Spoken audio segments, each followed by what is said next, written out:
आइए साथियों, तो आज हम लोग पढ़ने जा रहे हैं जैन धर्म।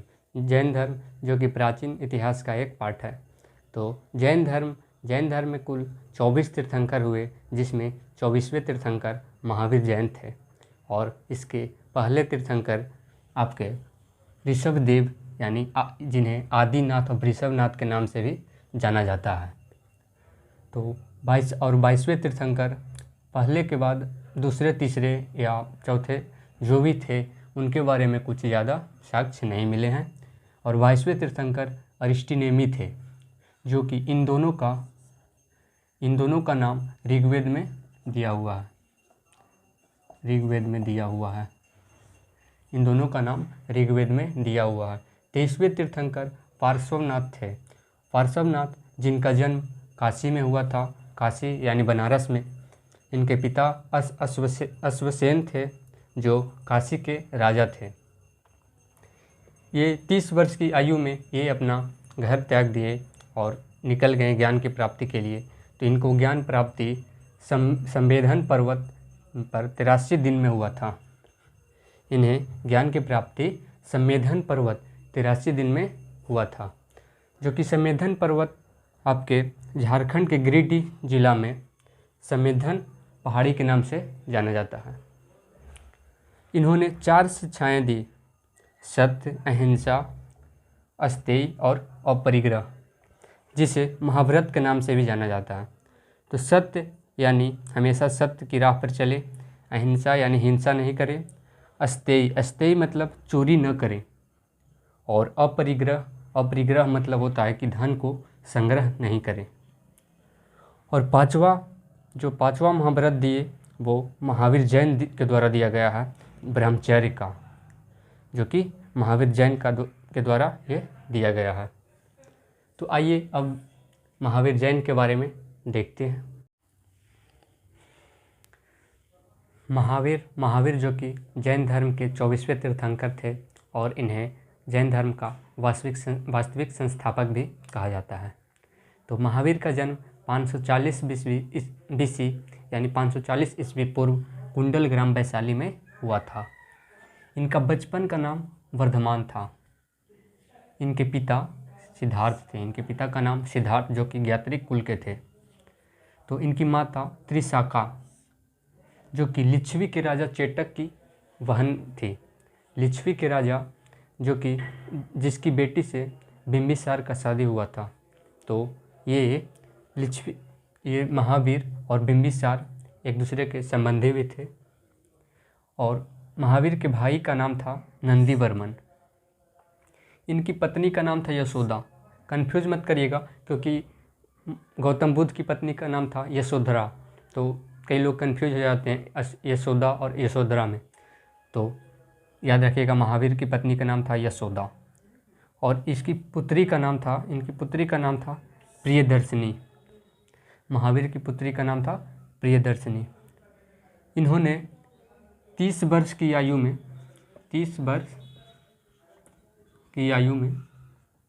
अपना गृह त्याग किया था, मतलब घर छोड़ दिए थे। 30 वर्ष की आयु में गृह त्याग दिए थे। 30 वर्ष की आयु में गृह त्याग कर दिए थे, जो कि अपने भाई नंदीवर्मन से इजाज़त लेकर, परमिशन लेकर के वह घर छोड़ दिए थे। ज्ञान की प्राप्ति लगभग इनको 12 वर्ष बाद हुआ था। 12 वर्ष बाद इनको ज्ञान की प्राप्ति हुआ, जो कि 12 वर्ष तक लगभग ये इधर उधर घूमते रहे, तपस्या करते रहे। और ये एक ही कपड़ा पहन कर जो गए थे उसी को पहने रहे, और वो फट गया, अब खुद ब खुद ख़त्म हो गया। उसके बाद वो नंगे रहने लगे और सभी को अपने धर्म में नंगे रहने की सलाह दी।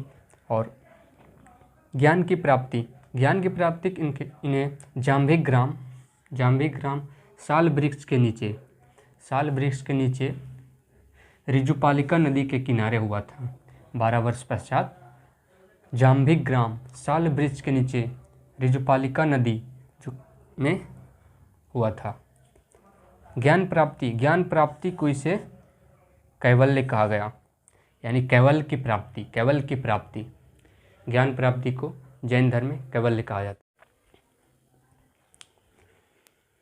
शिक्षा प्राप्ति के बाद उन्होंने पहला उपदेश राजगृह में दिया।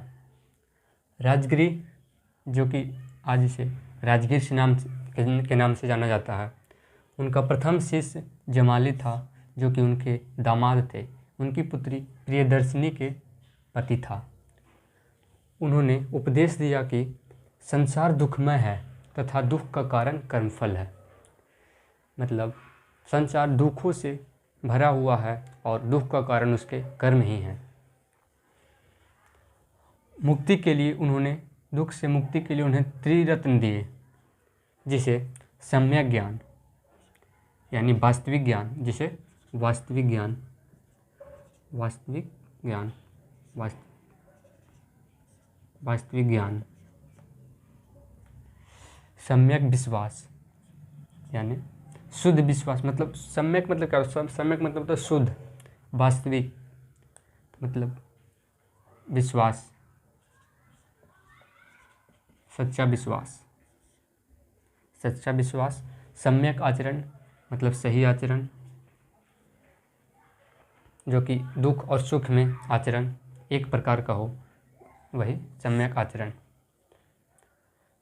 5 महाव्रतों में जो उन्होंने 5 महाव्रत दिए थे, जो कि 4 पार्श्वनाथ दिए थे और 1 महावीर दिए थे, उनमें से 5 महाव्रतों में अहिंसा को सर्वाधिक महत्व दिया।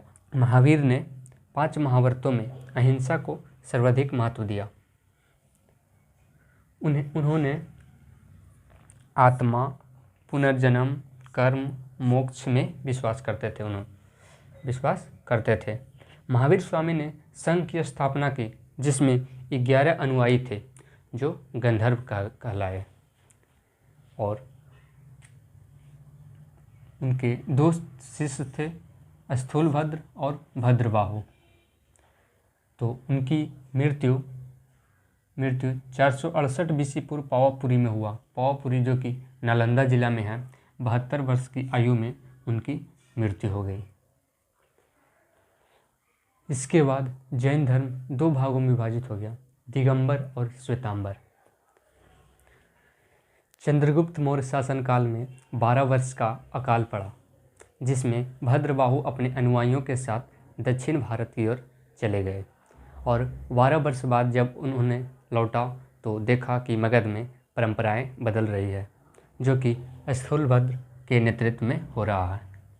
यहाँ के लोग श्वेत वस्त्र पहनने लगे थे, जबकि दिगंबर लोग जबकि भद्रबाहु पूर्णतः नग्नता रह रहे थे।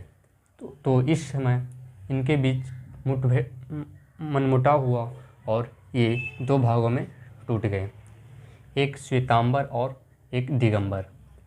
श्वेतांबर में श्वेत वस्त्र लोग पहनने लगे और महावीर स्वामी को भगवान के रूप में पूजा जाने लगा, जो कि महावीर मूर्ति पूजा में विश्वास नहीं रखते थे।